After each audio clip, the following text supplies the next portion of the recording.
Hello again, Stu here. This is part 5 of me colouring in an Amiga 1000 I'd already drawn. First 4 parts covered me doing all the little sort of shading bits on the PCBs and the little bit of the case colouring. Haven't managed to do the rest of it yet. Probably because I'm too busy rambling on and talking and nattering on about a load of gibberish, which, I must try not to do that. But the first 4 parts had me sort of colouring in all these little bits and pieces, and just showing the process I used for this particular style of artwork.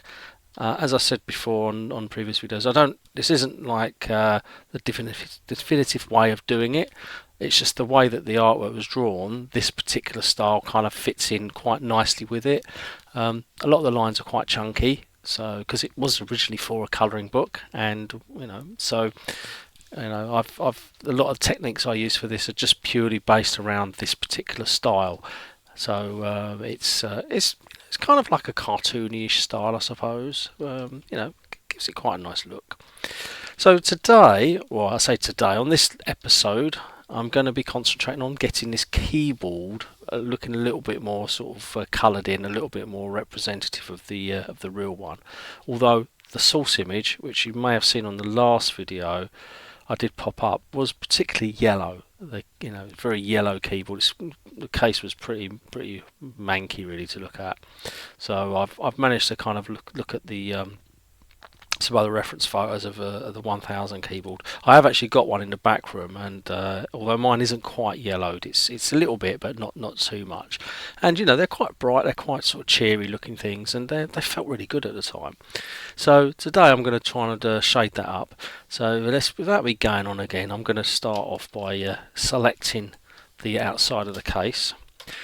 Well, actually, what I'm going to do is I'm going to select the outside of the case, and then I'm going to do a little trick where I can, if I do this, select these colours. If I go into the base layer, select that one, that will select all these colours, but I don't want to select this one, and it's going to select the same colours as these two, so I don't really want that.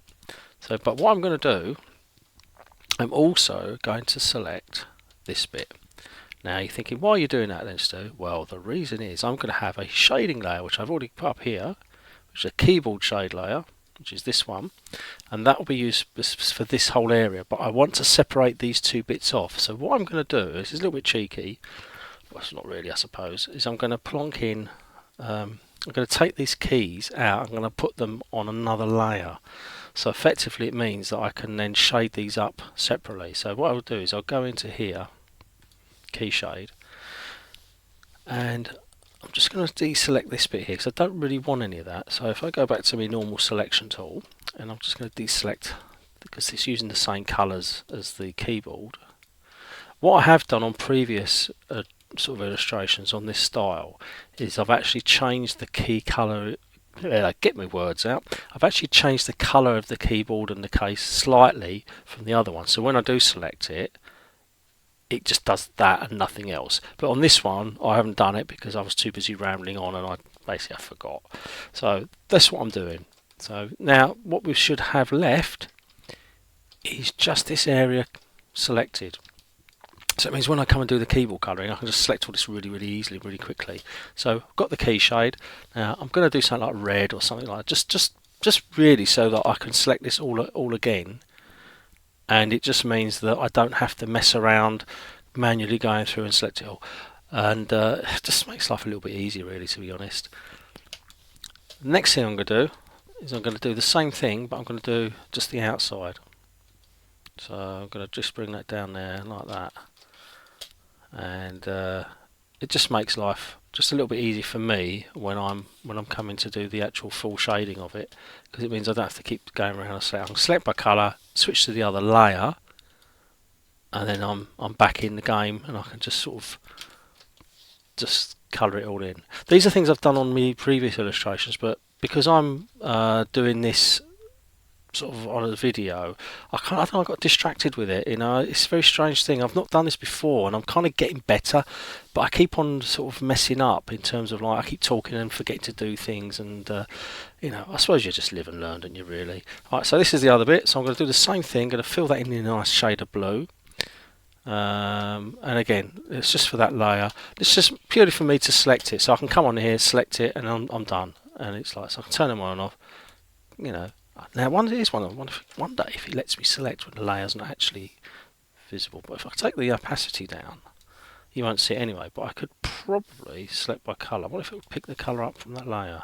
Whether it will do the whole lot. That's interesting. Oh, look at that! It has. Now that's very interesting. So I could.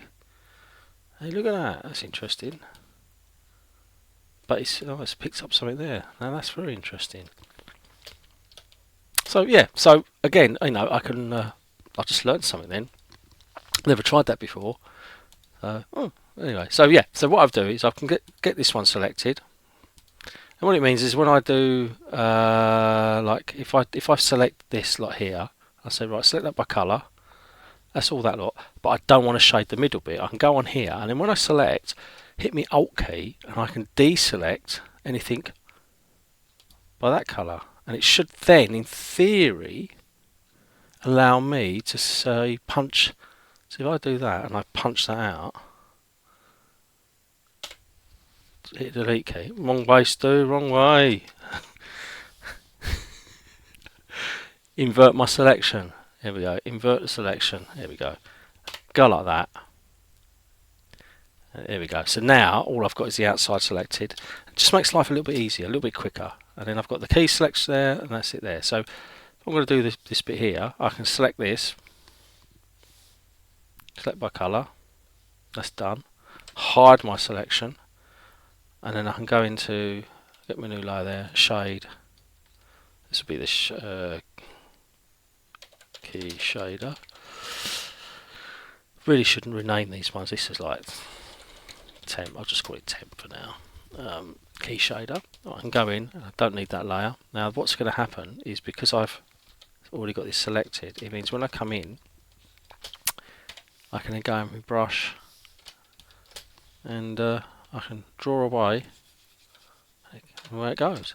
Wouldn't it be nice to have a nice blue Amiga, eh? What do you reckon? That'd be quite good. Yeah, that'd be a good idea, wouldn't it? Just do a nice blue sort of graffiti Amiga. Do some weird stuff like that. Anyway, I'm going on a bit, and so let's get a nice colouring on the case. I think we're going to have.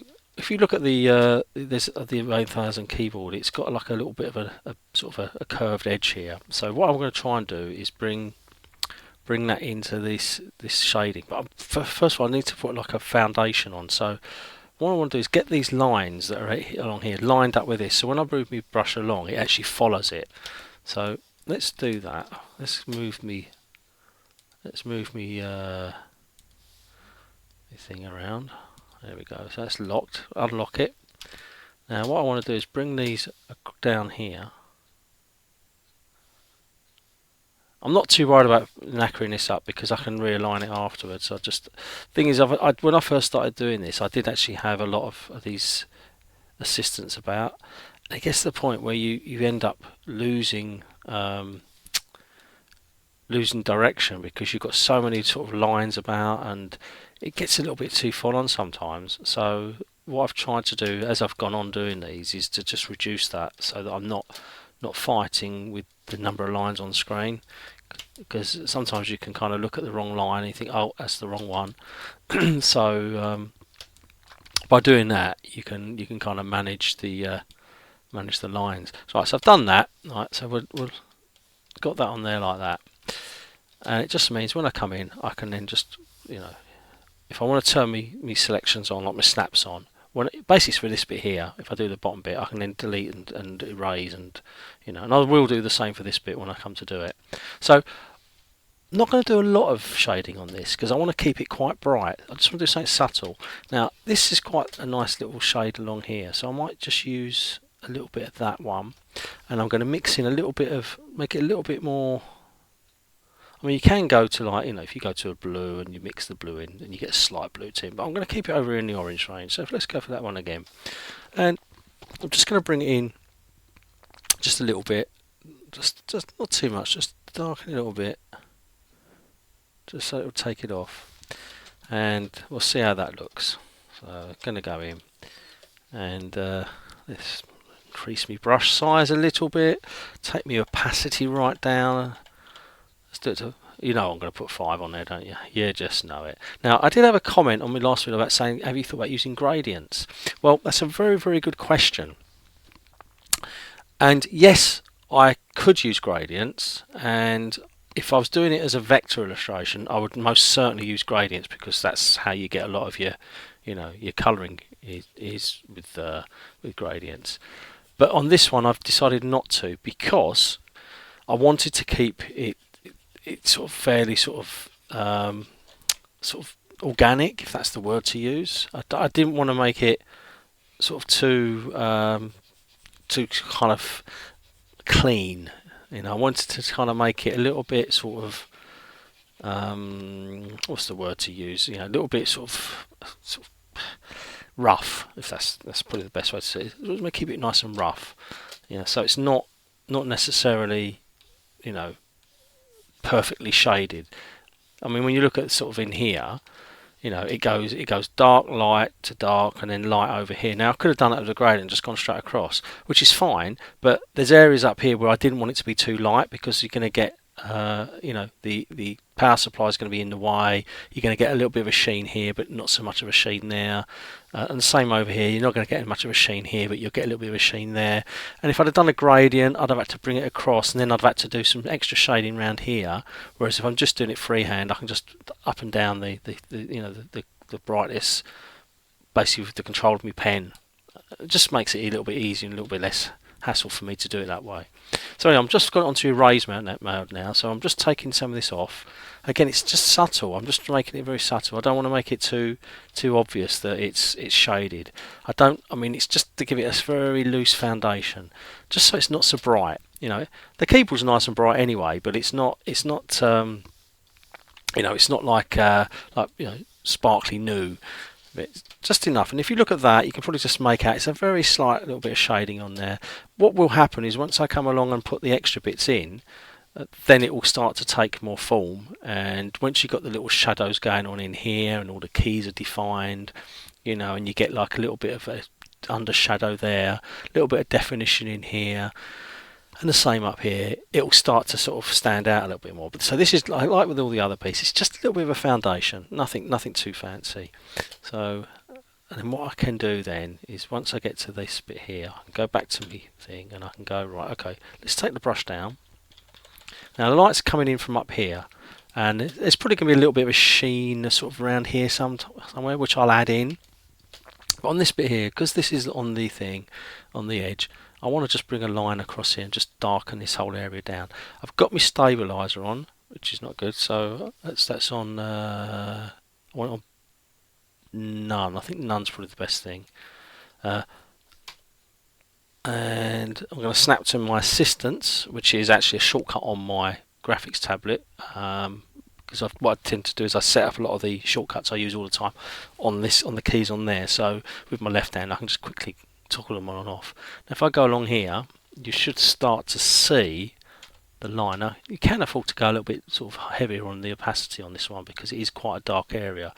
And there you go. See, and you get that nice, if I can zoom in, you'll get that nice kind of like effect there, where it's kind of going down, and you start to see it sort of just coming off a little bit. Now one trick I have done is I can mix the colours. So if I go to like this is really bad now, go to a blue, but take it down so it's like I don't know, about there, not a strong blue, just a kind of like sort of just a hint of the blue, and you can just put that underneath. And what that'll do, it's just enough just to kind of bring it in, just enough to bring it in, and you can see that it's just starting to take shape and form.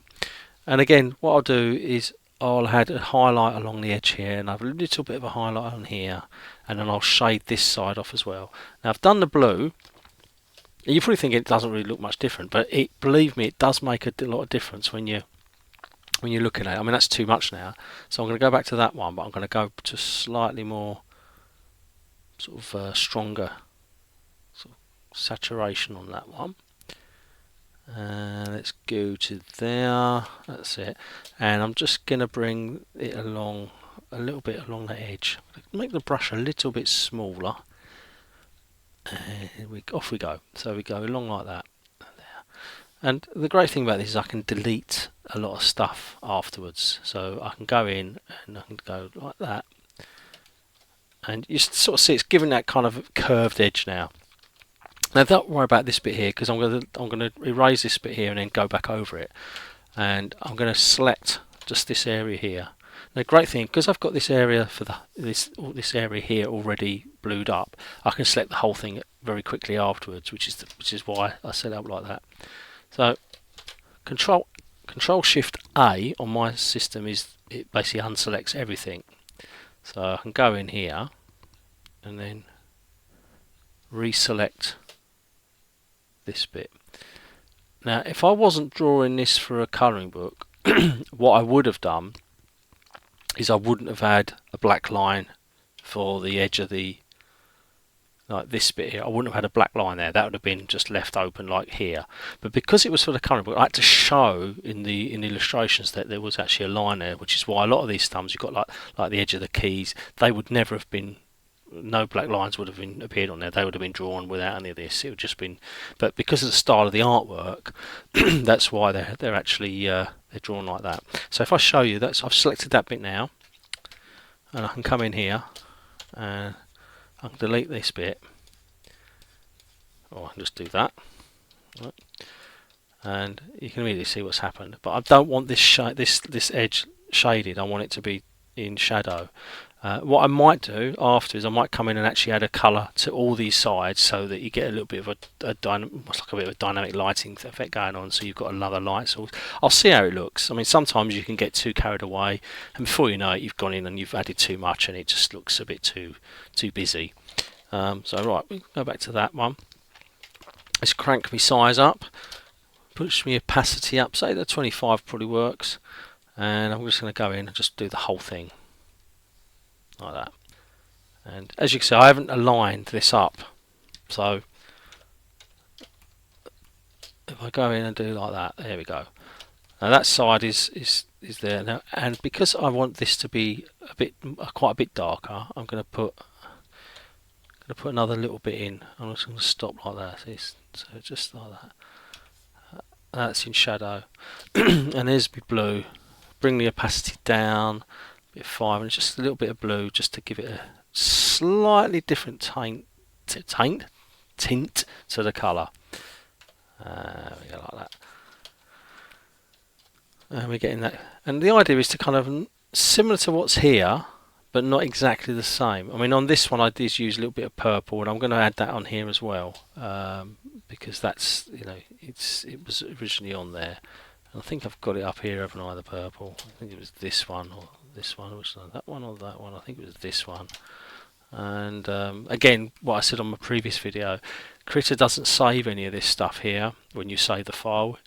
It's a shame it doesn't, but it would make such a difference, because it would be nice to be able to keep the last colours that you've selected. So what I tend to do, if I'm using a lot of these sort of base shades, I'll keep them there if I'm bothered about them being exact. And something like this, I'd like to keep them exact, because because it's close to this one. I'd like the shading to be similar, you know. And you can just bring that in,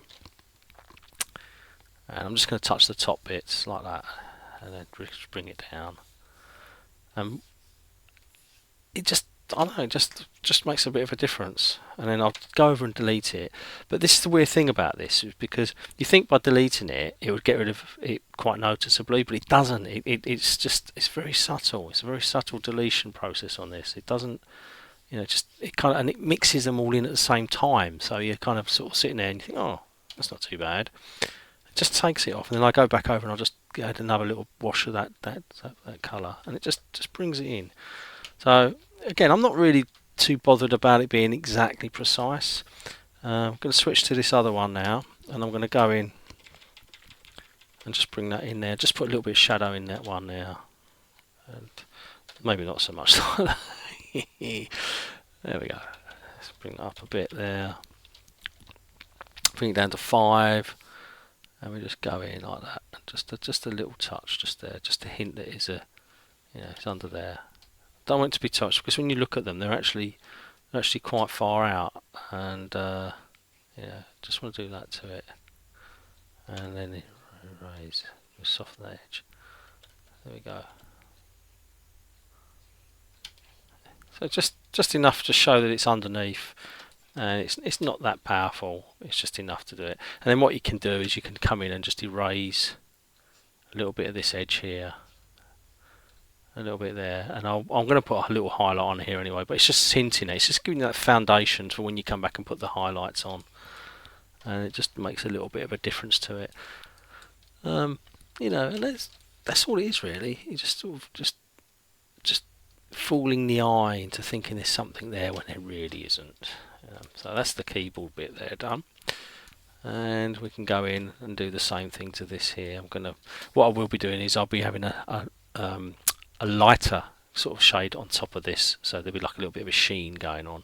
But for this bit here, I'm just going to go in and just put a little lines in there and a little bit there. So let's do that. I'm going to select this area here because I don't want the dark area to be going up on this. I want it to be here but not onto here, so I'm going to select all of this bit here. It doesn't have to be that exact, and then we'll go and do the rest.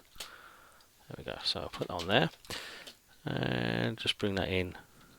You can just see it's just a little bit of a shadow going on there, nothing too much, just enough to show that there's something going on. And I've done the first line there, but as it comes down, I'm going to go over here a little bit, just because it's getting a little bit deeper down. There you go.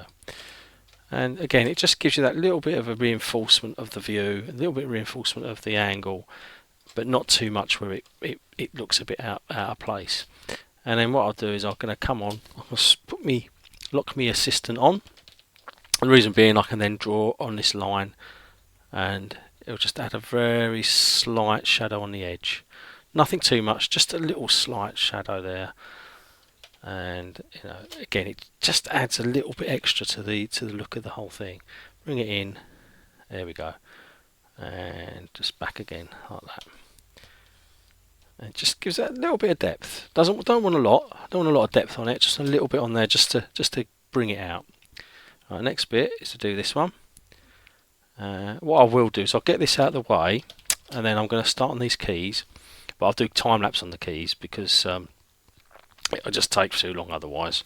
So I don't need my assistants on for that. I'll just go in like that. And it's the same process really, just in there. Because if you look at the little Amiga logo on, it's actually a little indentation there, and it's just nice to get that in. There you go. It's starting to take shape. And what I'll do is I will go through and I will do all these areas here with the shadow, but that'll be after I've done the rest of the keys. And that's it. So that's pretty much it for the keyboard on that outside bit. I mean, I'll do a few highlights on there, but there's not really a lot going on because it's again, I didn't want to make it too detailed. Just want to make it so it's a foundation for the actual keys themselves. So we've got that. Let's give this file a save out. Using good old Control and S. Where would we be without Control and S? Where would we be? Yeah, with unsafe files probably. So, right. So that's that. Right. Next job is I'm going to select the keys, and I'm going to just do a bulk fill over these ones. So let's do that. So let's get the keys selected.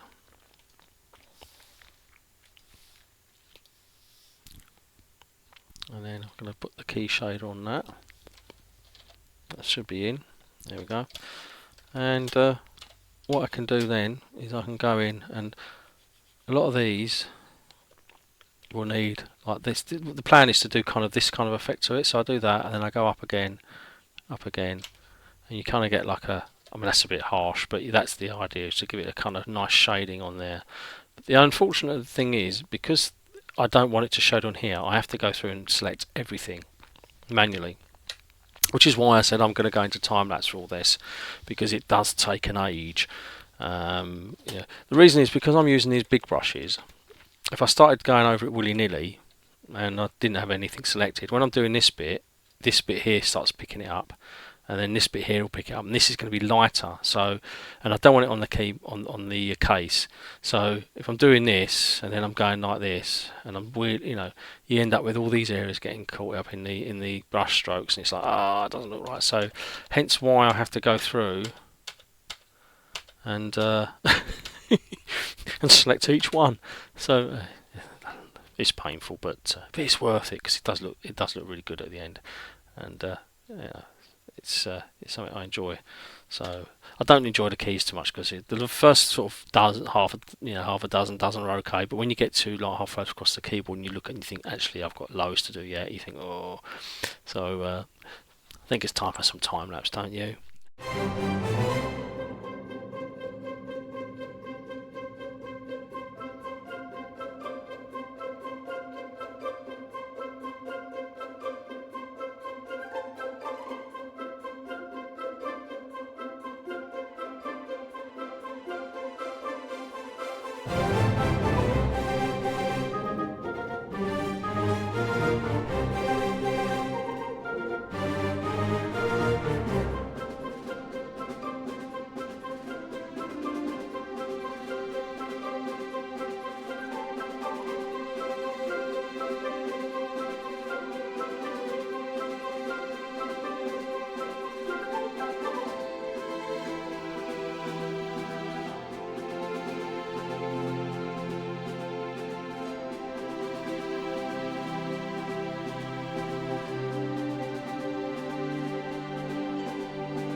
Okay, so now I've said just said about the shading on the keys, and I think I've just noticed looking at the reference photo that the A's, the Amiga A's, are actually red.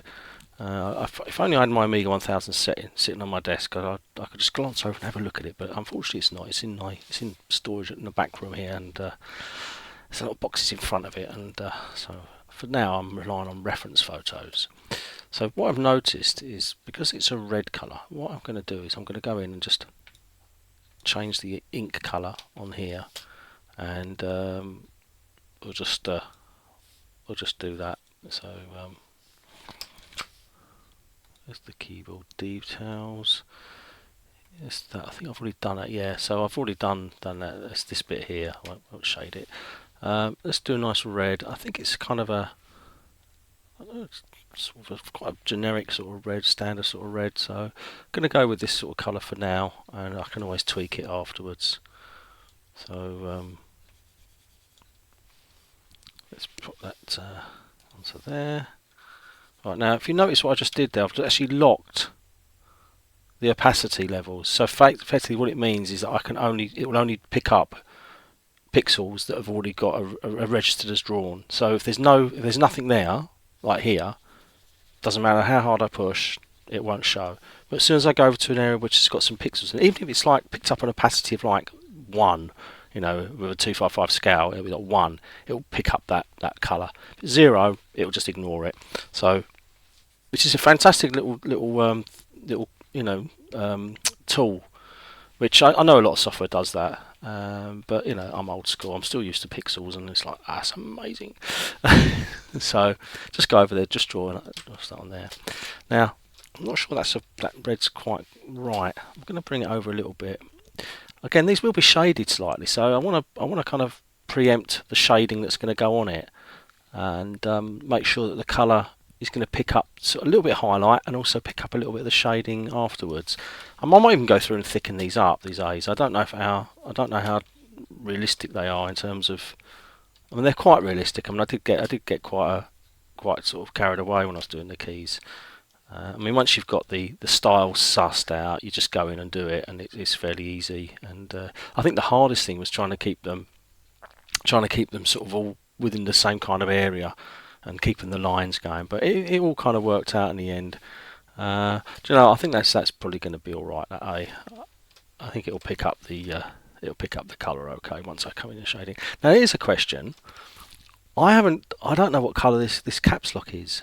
So if you do know, perhaps you could just leave it in the comments for me, because I've looked around and I can't see any images or any photos or videos of the caps lock key being on. Now that's not to say there isn't one, but I haven't found any. So if you know what colour this caps lock light is, LED in here, just let me know. I'm sure it was red, but I've also got a niggling feeling it was actually green, but who knows? So yeah, if you do know that, perhaps you just let me know in the comments, and I'll update this on the next video, because it's one of these details I'd like to highlight. And you know, even though the caps lock key wouldn't have been on in normal use, and clearly this keyboard isn't connected, but for, you know, with a bit of artistic license, I always like to show these things as on, or at least have a power light on, because then I can do a nice little bit of, you know, light falling off the edges, and it just adds to the look of the art. So yeah, so that'll be, I'll probably colour that in on the next video once I know what colour it is. But for now, I'm gonna do it as red. I'm gonna put it in red just for now, and then you know, I can always change it later. So let's do that. Just plonk a nice just bit of red in there, and then that's in there. But I can't tell in the images. It's just really strange. I mean, it looks, because it's got like a kind of you know, like a plastic cover on the actual area where the LED is. So in all my photos, it's just like a darkened sort of see-through colour. So it's picking up just like sort of grey, and so I just can't see. And I've looked on videos. I looked at a few different videos. I think some that Neil's done. I've done some which 8-bit guy did, and I just can't see anywhere where there's an LED switched on the caps lock. So anyway, yeah. So that's that. Anyway, that's done. Right. Next job is to take the tops, and I'm going to add a little bit of shading while I'm on the dark area. Might as well go through and carry on and add a little bit of this. Now I don't know whether I'm going to go for, because it's a different, I mean, I'm picking up this kind of a bluey colour from the sides, but from the top I might just go off with a little bit slightly different. So I think I'm going to go for this, and then I'm going to bring it down, and yeah, I don't know, I mean, it's maybe a little bit darker. Bring it down a bit like that, and then I can just bring that on the edge. Yeah, that might work. I want it kind of neutral, make it a bit more neutral. So I do like the blues. It adds a little bit of sort of variation. So there is a danger you can get too carried away and all that sort of stuff, and then you end up sort of taking forever. Which is what I did when a few years ago when I first started getting back into doing digital art. I was umming and ahhing a lot, but now I just kind of just go for it. So I think that'll look alright. So now looking at the reference photos, there is a slight indent along these keys. It's moulded for your finger. On the actual keyboard I've got in my reference images, I think I showed it on my last video. I might do a pop-up on this one, but they are so grubby. So I should really get a different reference photo. But I mean, I can look through that, and I'm really after like the shape and form of the keyboard rather than the full shading of it. So let's get that started now. I'm going to start on a little bit over here, I think. So as before, just going to highlight, you know, select the area so I've highlighted it so I don't end up doodling all over the actual keys. And it just means that I'm not sitting there, you know, worried about going, oh, you know, I mean, for instance, I can crank that up, and it means I don't have to worry about going over this area. I can just go in and just do it. So let's bring that back down. My old faithful, number 5%, and let's just get that going in there. And it's really strange because you get like a little bit of a like that. So I'm going to put the assistant on, and I can just go in like that, just bring it in, and then bring that up like that, and just bring it in like that, and it just gives it there. But the thing is, because I'm going to erase that, it blends it in, and then I can go over again, and just bring it in like that, and just, I mean, it's so subtle, you don't really see it, but believe me, when you get the highlight in, it just adds to it. And it just gives that little bit of an indent, idea of an indent, and I'm just blurring this off now. I mean, I could really, I don't know if I can let me type in 1%. I'll do 2-3%. let's do 3%. See how that works. I don't normally do these funny values, but I'm going to try and get that to look a little bit more subtle. I mean, it doesn't have to be, I suppose, but you know. But the key with this is to, I mean, if you see any of my other videos, you know I like to build things up on layers, and it gives me that freedom. So now that's gone in. It's a little bit too dark now, so I can go back a few layers, and then I'm going to go in and just scale my brush down, and just do a little bit of a lip, just there, just a tiny little bit there, and just a little bit along there. That's freehand. And then you just get that light little bit of an indent idea there. And what will happen is, when I bring this up here, just delete that bit, you're kind of building up this area, so it looks like it's indented. It doesn't look like it at the moment because it's not got the highlighted on, and I need to put an edge on here. Once I put the edge on here with a highlight, that will start to look more indented. But you kind of get the idea. And you know, like a lot of this stuff, you build it up in layers, and you build up each segment as you go, and all of a sudden it just looks okay.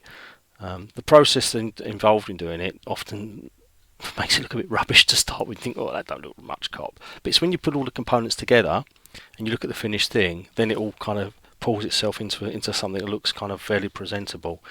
But for the next bit, I'm going to do the rest of this in time lapse, because I can't imagine watching me do this in real time would be much fun. So I'm going to go to time lapse, and I'll see you on the other side.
Okay, now let's do a little bit of the old highlighting malarkey.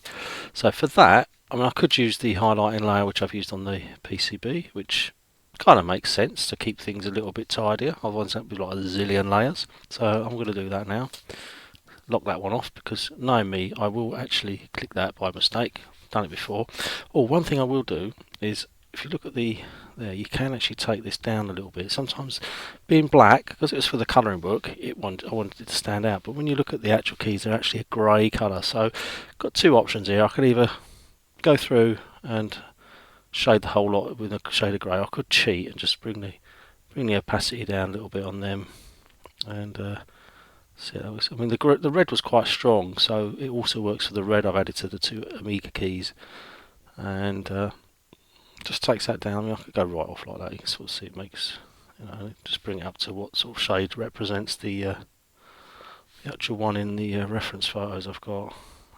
I really wish I could get my Amiga out. I should make some time to do that, really, because the 1000, it's just such a lovely machine, and it just looks the business, doesn't it, when it's set up? You know, it still looks good today. I mean, some of the older computers, they do look dated, but I still think the 1000 can hold its own. You know, I mean, there's a lot of design that went into the case of that, and it just looks like it means business without being like sort of hard, if that makes sense. I mean, some of these old computers, I mean, like the old IBM PCs, you know, they looked very kind of industrial, and I didn't really look that great. But these with their soft edges and their nice bright, you know, coloured cases, yeah, I think they look great, and I do really wish I had it set up. So maybe that's a project for the new year, to bring that out and get it fixed up and have it actually out and running. Because there's a lot of things you can see you can do now on these machines. So maybe that's a project to work on. Right, so I think I'm happy with that. It's brought that up to a little bit of a grey, and if you look at the keys, they are kind of a darkish sort of grey colour. So I mean, if I'll go to the black and then bring it down. I think it's 60% might work, 65%. Let's go 70. That looks, so it's not quite black, but it's just brought it up a little bit. That works. That works for me. All right, let's lock that off while I do that, and then we can go and go on to the highlights. Same principle as before. I'm going to go in. I'm going to add a little highlight band on these edges. I'm going to do it in time lapse again. I'll do the first couple, and then I'm going to switch over to time lapse for that, so that I can just steam through it, and then I'll come back. Once I've done that and add the actual highlights to the other side, and that should really lift these keys up a little bit more. I mean, you can see the transformation already. They're standing proud of the main case now, and it just gives them that little bit of an edge. So let's go and do that now. Now I'm going to pick there's not a lot to play with really with the intensity, because the keys on the original were quite, it's almost like a really light sort of, like a cream colour really, without being too yellowy. Although the case is rather yellow looking at the reference photo, but they're quite a bright keyboard. So I think I'm going to go for a white. I don't normally use white a lot. I mean, I will use it, but I tend to keep me sort of levels within a sort of reasonable sort of range. And then if you do want to add some pizzazz, you've got those extra values to play with. Like from being black to white, and then you can add some real definition. So I'm gonna sort of break ranks here and go with white straight away. But we'll see. It kind of works, I suppose. And the same principle again. Just going to select through these. Now you could have argued, you could have done that when you do the other bit. Yeah, that's true. But I would have had to switch between the layers and change the brush colour and all that. And it swings and roundabouts. It really doesn't really make much difference to me. So same thing. Going to make the brush quite large. I'm just going to go around and just do that edge. It's selected there. I'm just going to bring that in, and it's just going to line up there.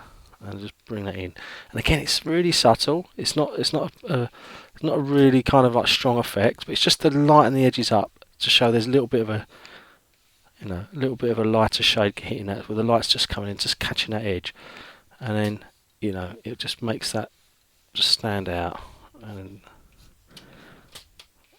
you can just kind of just see it. It's not a lot. I mean, I could bring that up a bit, make it 14, maybe an extra 10. But you can kind of see what I'm doing now. It's just bringing it up, just bringing that little bit in. I think the 14 works actually better, and it's just giving that little bit of a sort of suggestion that they're indented a little bit.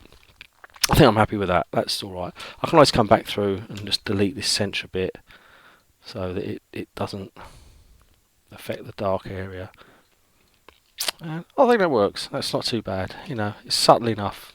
And once I add the little edge bit to it, which will be something like this, I think it was this one I used last time. I think it was this. Yeah, I think it was this one I used last time. And again, I'll take the opacity down, and what I do is I just go over and I just add a little bit of a. It's very, very gentle. It's not a strong line. I mean, you can cheat and have the. I say cheat. It's just speeds it up a bit. Just have that on the edge there. You see what that does? It just brings it up, and I can do the same on this edge here. I'll take that off because these are actually drawn by hand, so they're not exactly straight. But this edge is, and I'll do the same with here. So it just brings that edge on there, and bring it on there, and. It's not really there to define it in a way that it's too much, but it's just there to hint that they're shaded. And I can do the same on the edge here. I'm actually going to do each key like this now, so I'll finish them off as I go, rather than going through and doing them all again. It's just picking up that little bit of height on the edge, and then you'd imagine the whole lot done like that. They'll just stand out, and then you're never going to see them up close anyway, unless you go in with a magnifying glass once they're made into prints. So it's really just for my own sort of OCD, I suppose, going through each one. But I think that kind of works. So I'll do one more, and then I'm going to go into time lapse, and we'll get back into it, and you can see the rest of it. So, right, let's do the edge of this one, the old full stop. And it's quite nice doing these, because they you get to almost relive the memories of the machines when when you're young. You kind of, I mean, when I got my Amiga 1000, it was just an amazing experience to just get that home and set it up. I couldn't believe I'd actually got one, to be honest, because I don't think there was that many available. Certainly within the the drive from where I lived in Ilford, and I mean, I didn't want to mail order one because I was always concerned it would get damaged. So thankfully, my dad was said, like, I'll take you, because I think if I could drive at the time, or I don't know if could I drive. I can't remember if I could drive at the time, or I hadn't passed my test, or I hadn't got a car, and that was it. So we went over to this place, I think it was Huntingdon, and picked up this 1000, and yeah, it was great.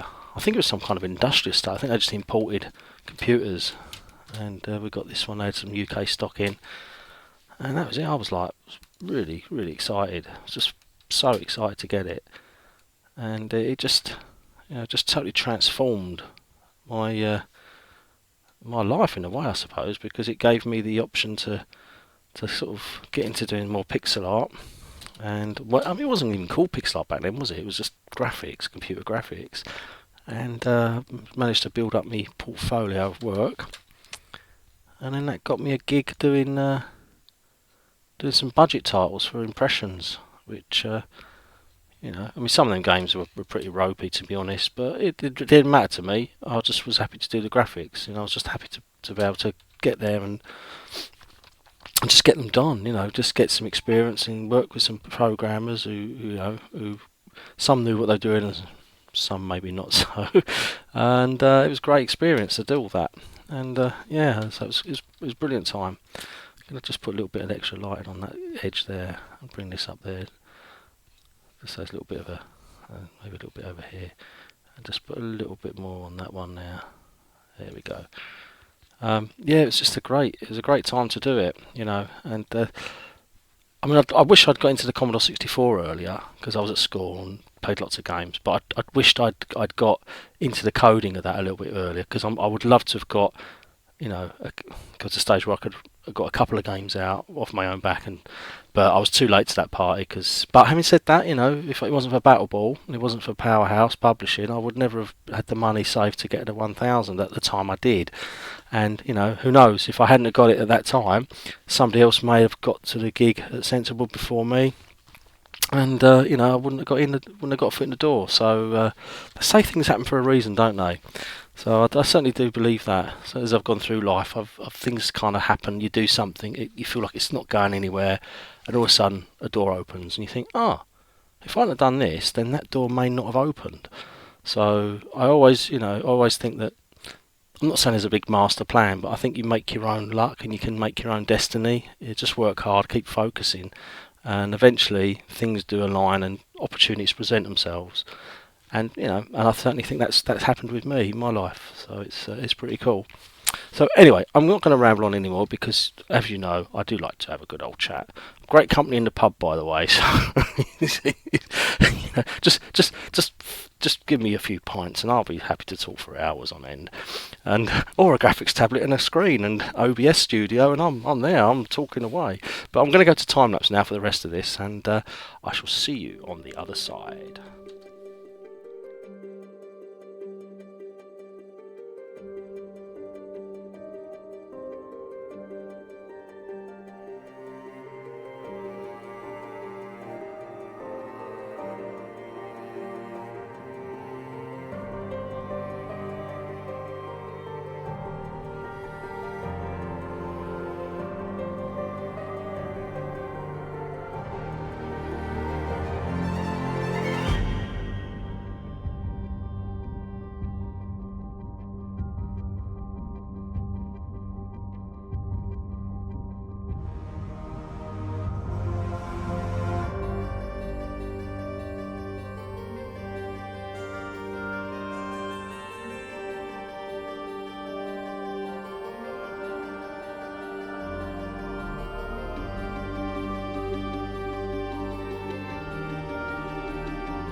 Okay, right, so all the highlighting is now done on the keys. I have to say that was a bit of a session now. It took quite a while, and as you probably see by the time lapse, there's an awful lot to colour in. But the effect is, for me, I think the effect's worth it. Yeah, worth the effort of going through and highlighting each section, and it just defines them. It just defines them. And although you don't really see it when you're zoomed out so much, it just gives you that little bit of a highlight just to bring it all together, and it just adds a bit of depth to the keyboard as you go in. Right, the next thing I'm going to do now, I'm going to add some shading to the outside. And then that just leaves the highlighting on the actual case of the keyboard and a few little bits of detail in here and around here. And I think we're pretty much there with the keyboard then, so I'll just do that now, and we should be good. Now I'm going to use that's the key shader. I'm not going to use that. I'm going to use the other shading layer, which is this one. I think it's that one. That was on. What was that used on? I don't know if that was used. What was that used on? Is that used on anything? Shade 2. Oh yeah, I get that. I'm going to use the other shading layer, this one here, which is used on everything else. Just makes it easy to keep things a little bit tidy. So I'm going to do that now. Again, I'm going to highlight the areas that I don't particularly want to be touched by this. So one way I can do that is just to select this one here and say select by colour, and then I've got all that. If I hide that, there we go. So basically everything on the case will be highlighted, and will be allowed to be shaded with my magic pencil here. So again, I'm going to go through to this one. I'm going to bring it in, and I think I've got the blue highlighted selected there, which is the one I want.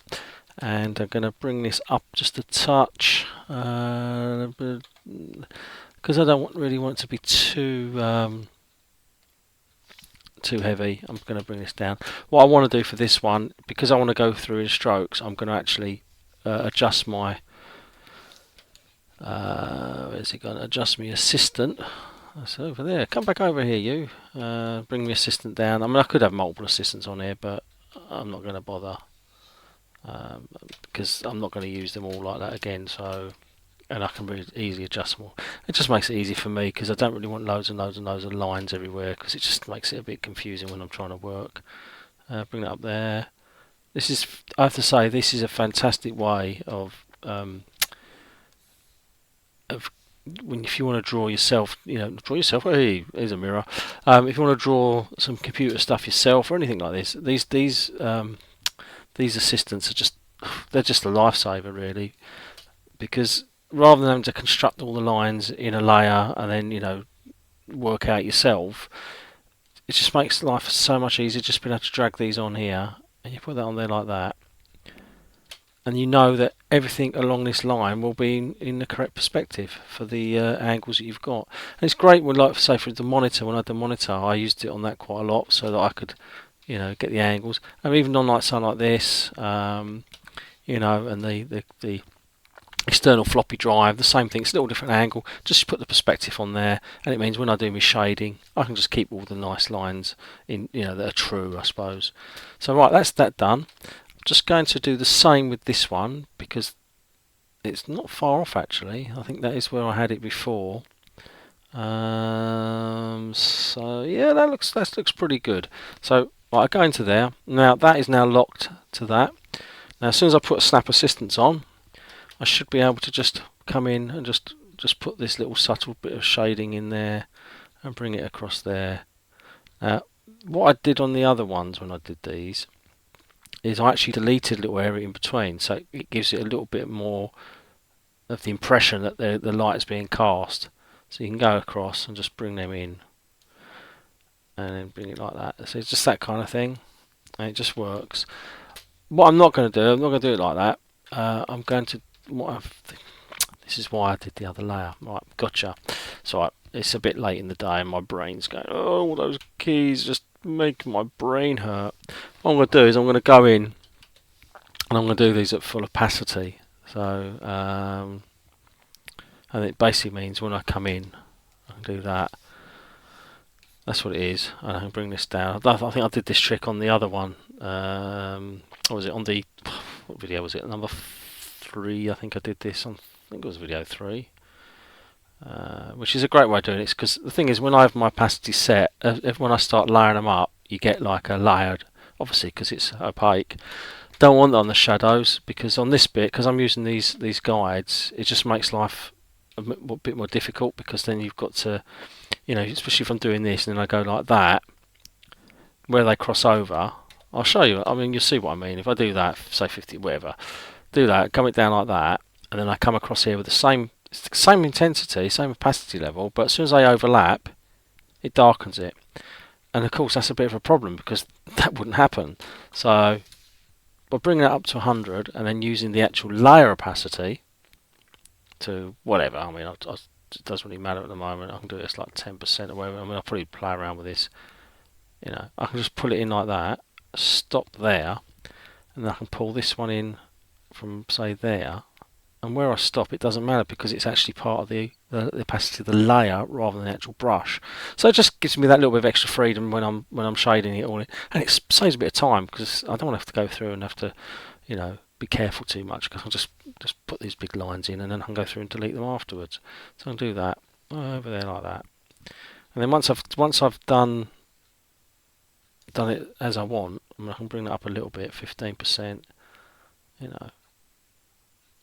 Once I've got the basic shading in, I can then go back afterwards and delete the areas I want. See, so that's in there pretty much as I want it. I'm gonna make it 15. I think that's quite a good compromise. So once I'll merge that with the other shading layer. So I go through and do all the other bits, merge it in, and I can go through and add just a little bit of a darker highlight on the area. But because I'm adding it afterwards, it won't really affect the rest of it, if that makes sense. So it just means that there won't be no overlaps. So I'm going and delete the areas a little bit where the keys are and put those in. So I'll do the rest of this now, and I shall be back in a second.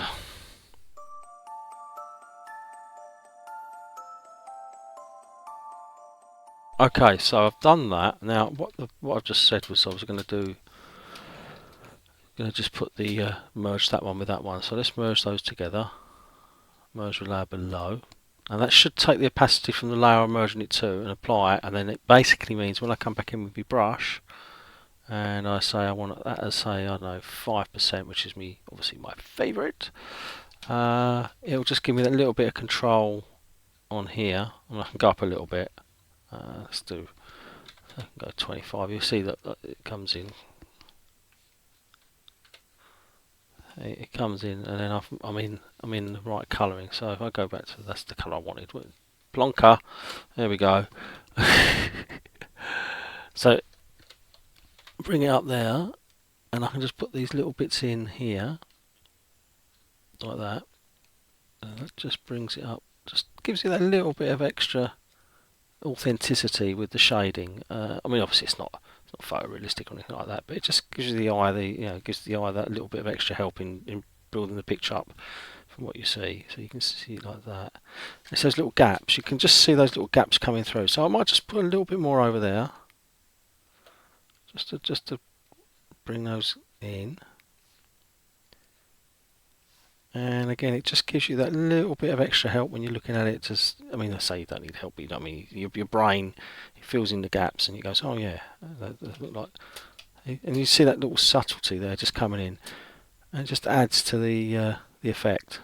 There's a little bit there, a little bit there. Oh, that's a bit too much. As I said before on the other videos, I like to have the brush.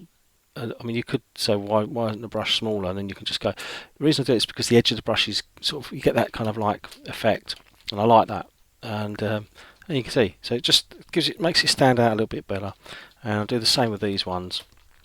So I just come in once, go in there, bring it in, and I'll just offset it, because the shadow's going to be coming. I mean, it's not really like that. It's just to give you the effect of the keys. I mean, let's put another light somewhere else, but we won't worry about that. It's what looks good, I mean, I'm not really going for photorealistic renders here. I'm just making it looks a nice piece of artwork. A lot of it is, you think, oh, the light's going to come in from here. There's a little bit of a shadow there. Who knows? Someone's got a light bulb on, and you just get a little bit of an overlap there. So it just adds to it. Just gives you that little bit extra you want. and another couple in. And just checking to make sure it's still recording. For a minute I thought I hadn't hit record, because I've been hitting the pause button, like if I want to slurp my tea or my coffee or whatever, I need to go to the loo.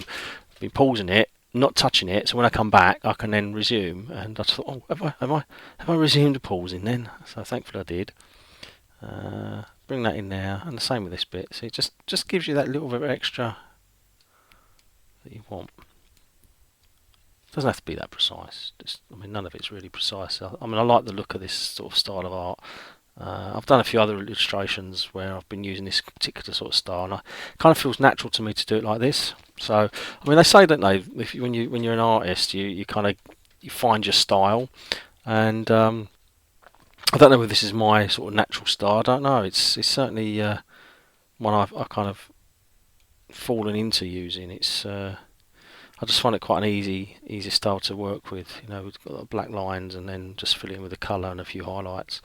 It kind of sort of works for me, you know. And I suppose the thing is, you build up your own techniques and your own way of doing things, and it just get used to it, I suppose. And then people get to know you for that kind of particular look, and you know, the rest just carries on from there. You know, and it just makes it look like it's your piece rather than copying somebody else's, or just, I mean, obviously we're all influenced by other people, you know. I mean, I influence lots of artists. You see people who do stuff and you think, oh, that's nice,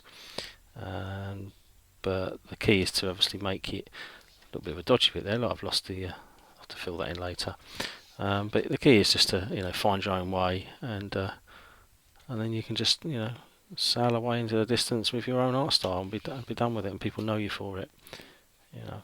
I mean, I don't know whether there's a particular right way or wrong way of doing stuff. I think with art, it's always in the eye of the beholder, isn't it, really, which you know, what you like and what you don't like.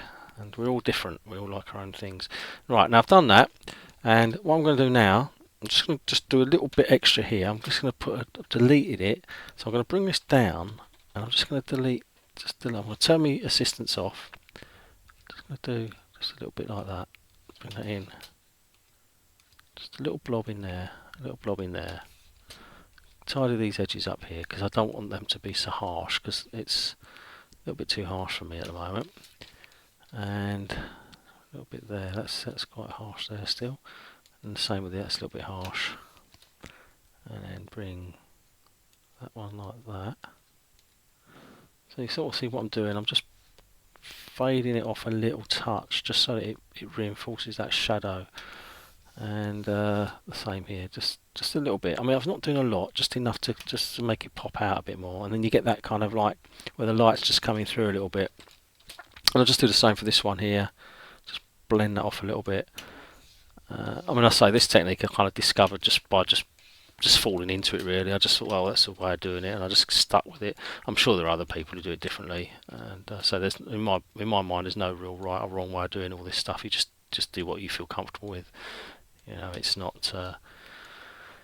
There's no like right or wrong way, and there's always a little bit of an artifact there and there, so I have to get rid of those. Oh, that's not on that layer, is it? Where's that on? Oh, it is on that layer. There we go. Right, and then we'll get rid of that. Let's crank that right up. Get rid of that. Don't want that on there. I don't want that is on there. That's a bit naughty. And there you go. So you see, it's just giving you that nice little bit of an edge, and it just helps, you know, pull it all together. And I think that's that bit done. So that's those bits, and I'm just going to add some highlighting to the edge of the keyboard now. So I'll go back to my highlight layer, and I'll go back to white, because that kind of works well on this one. And because I've put the assistance on here, in theory I should just be able to pop this along here. I'll put it on about 10% for now, and get a nice kind of like, you know, a nice sort of a nice little edge going on. He said if he'd have actually selected the layer. What a muppet. So let's put the layer on there. Let's do that. Select that. Select by colour. There we go. Let's show. Make sure I've got it. Yeah, I've got it. That's good. Right, go back to there. Turn that off. Hide it using Control H. Back into brush mode. Snap to assistance is already on. and then I can then come on here and just do this. So if I crank it up a little bit, I think it was 30% I had it on before. That's it, there we go. So I just want to bring this in now, and then what I will do afterwards, I'll just do a very light brush over with a big version of this. And again, this is just really to kind of like, you know, show that there's a bit of depth to the actual casing as well. I mean, the one on the edge is going to be a little bit better because it's got a little bit harder, I should say, a little bit thicker because it's got the, you know, the bevel there. What I will do is I'm going to deselect this edge here because I don't want to go over that. So using the Alt key to tell it I want to deselect an area, I can then go in and just say, right, I'll just get rid of this little bit here, and then when I come across here with my brush, it won't matter. You know, I'm not worried too much about that bit, but I'm going to do that anyway. I'm going to take that bit out as well. I don't want that to be taken in, and I don't want any of this to be taken in by that shading that I'm adding, because I'm going to do that separately on its own. So it's just looks a little bit neater.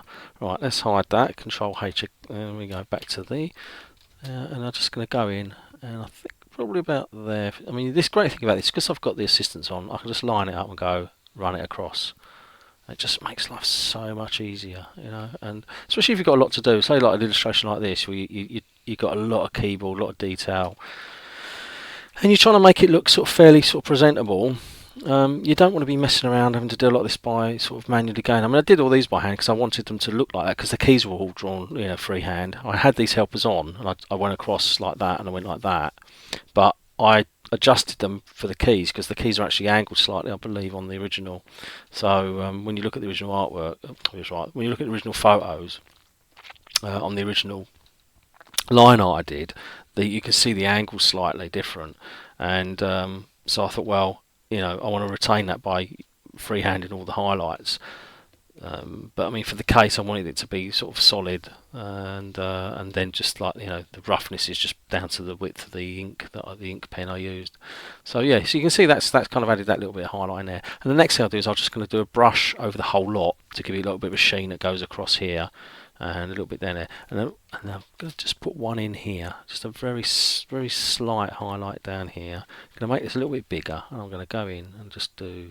Let's make sure I'm still selected. There we go. And I better undo this as well. I don't really want it to affect this bit. So again, unselect this area here, and I'm going to unselect this area. I'll come back to this, but I'll do this bit in a minute.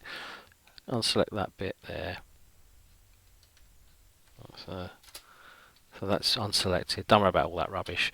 I'm going to unselect this bit here, just so that I'm not really going over all the dark area. I'm not worried too much about the bits already going to darkness because it will overlap anyway. And then I can just come in and just put in this little bit of a highlight edge across, and another one across there.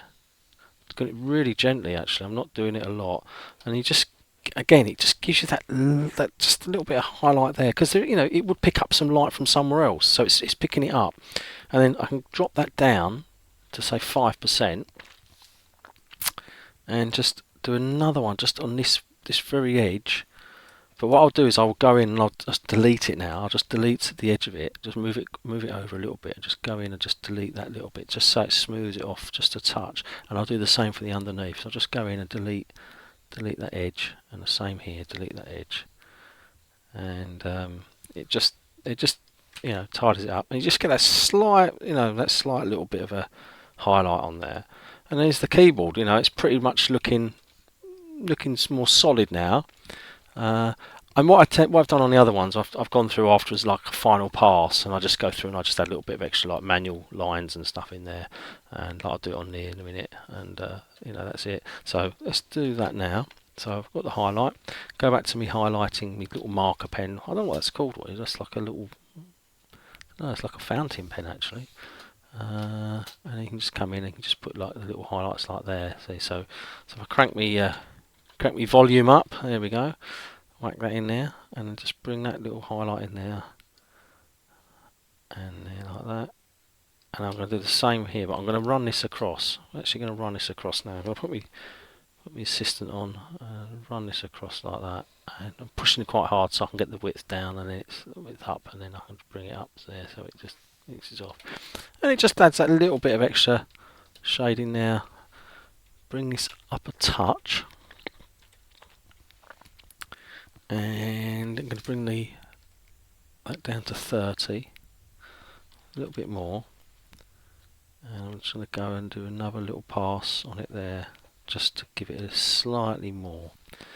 And you know, that again, it's just giving you that little bit of extra shading just to reinforce the details. And I'll do the same on here. Just bring it down, bring it across. There we go, like that. Bring it down again. And I'm not too worried about it where it overlaps, because it's such a highlight. You just don't really see it. I've got a little bit of detail in there, but I can get rid of that afterwards. There we go. And it's just the same story, just on there. And I mean, you could take it a stage further and put a very slight line along here, which I've done on one of the other ones.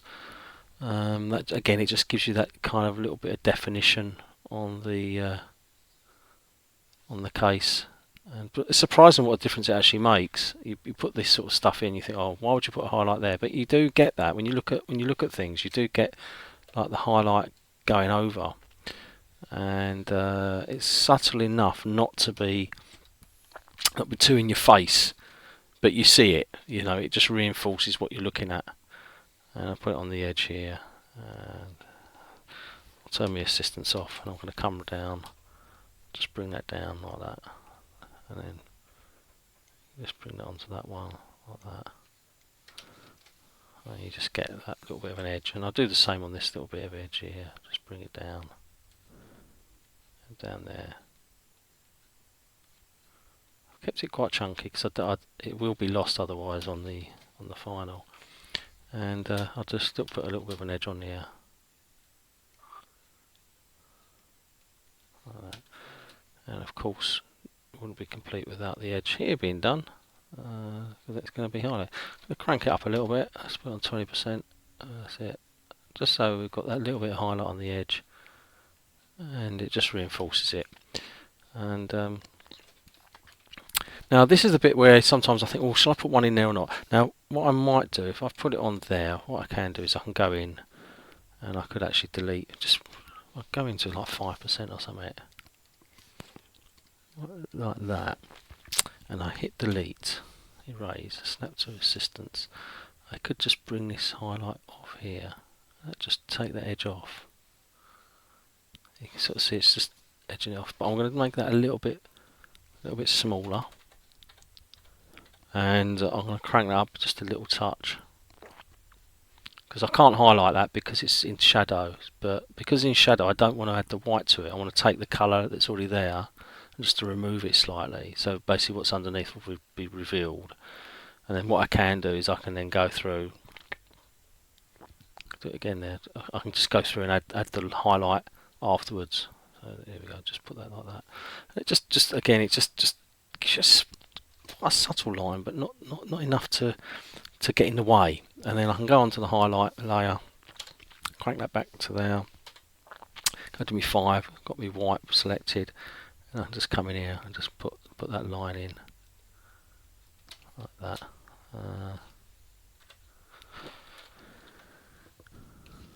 Yeah, so if I take that down, I don't want it too fat, that line. I want it to be quite thin, because it's a very thin line.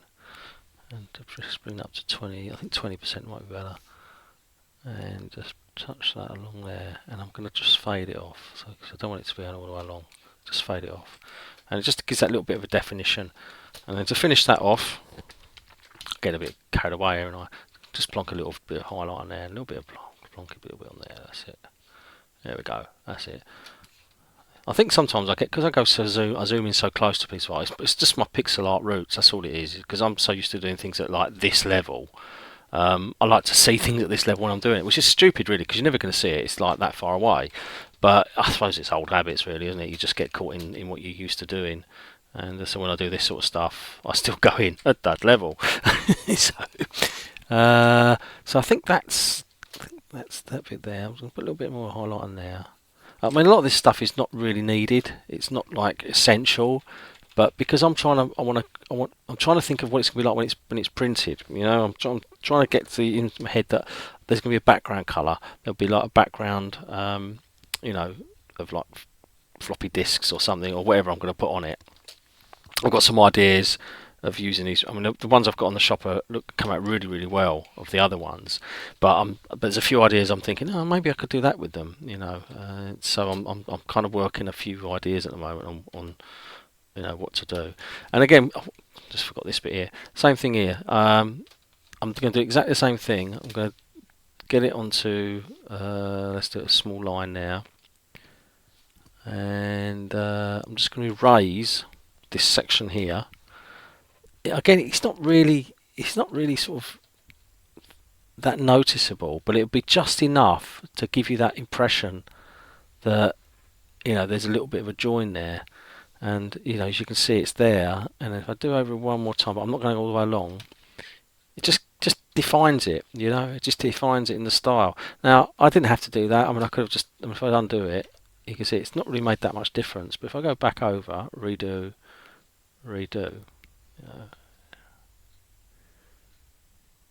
it's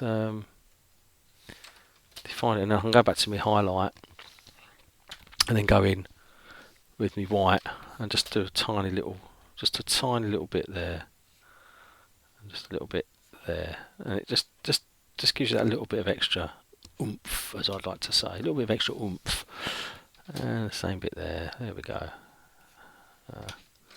Just carries it in, and it kind of draws the eye into it a bit more, and it just defines it so it's more solid. What I'm going to do on this one, I think, is when I finish this, I'm actually thinking of putting actually painting a shadow on, just putting a very slight shadow on, because on the other ones I've kind of not done that. I've just used the layer effects, and it's just added kind of like a shadow of the whole thing, which kind of works.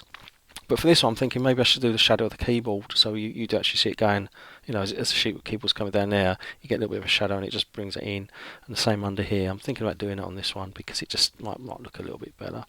So, but yeah, that's the keyboard. Not sure if I'm going to put the Amiga tick on there yet. People say, oh, it's copyright and that, but it's artwork, and I don't know. You know, it's tricky, innit? I mean, there's so many people selling, you know, retro prints of stuff they don't even own. You know, there's people out there. I was on Etsy the other day. I set up an Etsy shop for some of these prints, and I was amazed how many people are selling stuff of like, oh, I know, I'll take a screenshot of a game and I'll put an art print up, and it's like, oh right, so you didn't do that artwork, you just nicked it off a video game and you're flogging it, and the reviews are getting, oh, I love this print, it's brilliant, you know, and you think, well, yeah, but you didn't create that artwork, you know. It's a bit of a grey area, isn't it? I mean, you think about it, people are, you know, I mean, when people take something and they do something with the original art, for instance, like, you know, I've seen one where they do a 3D effect on it, and you think, well, that's pretty cool, or they do decoupage, where they're printing it out multiple times and layer it up. You think, well, they're actually taking something, but again, they're not using their own original artwork. So, a bit of a grey area. So for me, I think, I mean, certainly on Etsy it's a bit of a minefield, isn't it, on there? Because you're sort of competing with people who are just quite happy just to nick people's artwork and just flog it. So, and with stuff like this, I'm sure a lot of people think, you know, oh, you know, it's just another art print, which, you know, and so it's one of those things which I'm not sure I'm going to start on Etsy. I might just leave it there and, you know, promote it now and again. But the other thing is the amount of money they take on Etsy is more than you know. I mean, if I sell it on my shop, it's easy for me because it's only me, what I pay my printer, and then obviously the percentage of the Stripe or PayPal take. And unless someone does a bank transfer, which is nice because then I don't have to pay any commission to any of these bank processing companies. I just go straight into my bank, which is nice. But yeah, so Etsy take more, and it's like eBay, isn't it? You put something on eBay, and it's they take so much. But anyway, I think this is done for now. I'm going to do part 6, where I'm going to do the monitor. I'm going to debate what to do with this. I'm not sure what to do with it yet. I'm whether to put the tick in there and make it look like it's kind of like the tick, but not quite. And that way, it's I don't know. It all comes back to when we was doing the original colouring book, and I was talking to Neil about this, and he was basically saying about, you know, keeping all the logos off, because it just means that, you know, you're not getting into any trouble for you reusing somebody's logo. It's a difficult one, isn't it? Because we're not actually flogging it as a, you know, we're not. It's hard because we're not actually using it as to kind of sell the art in terms of, oh, this is a rip-off of this device. This is just a piece of artwork. So I don't know. I'll see. Anyway, thanks for watching, and join me in part 6 where I will be tackling this thing and working out. And I think I'm going to go for the kickstart screen, which is, I'm sure, all us Amiga 1000 owners is very, very familiar with, and should be a lot of fun. That shouldn't take too long to do, this one. I'm looking at, I did the Commodore PET one, which you can see on my Design Droid website, and you'll see that on there. And that was, and it was also on the cover for the retro colouring book. That was a lot of fun to do that, because I tried to get the actual look of the monitor when it was switched off. So for this, I'm going to try and get the look of it switched on, and get the kickstart screen on there, which is going to be interesting, because I think I'm probably going to look at some screenshots of the actual kickstart screen and maybe use that on there as like a template, and then just draw over it with the same style artwork as this, rather than trying to draw it freehand and making it look pig's ear. And, and then all that's left is this, and just a few bits in here, and I think we're done. And obviously the old mouse there sitting there. So yeah, so thanks for watching, and just look at all the stuff below, all the links and all that. So I'm not going to say it every time I finish the video, because it gets a bit boring. But check me out, and subscribe and all that malarkey. And if you do fancy buying in my prints, please feel free, because it does actually help keep my website and my shop, the cost for that running. You know, I don't make a lot out of the shop. You know, it's you know, if I had all the printing gear here, I'd probably do it myself, but I just haven't got the room. And to be honest, it's very expensive. Those canvas printing machines are huge, and they're very expensive.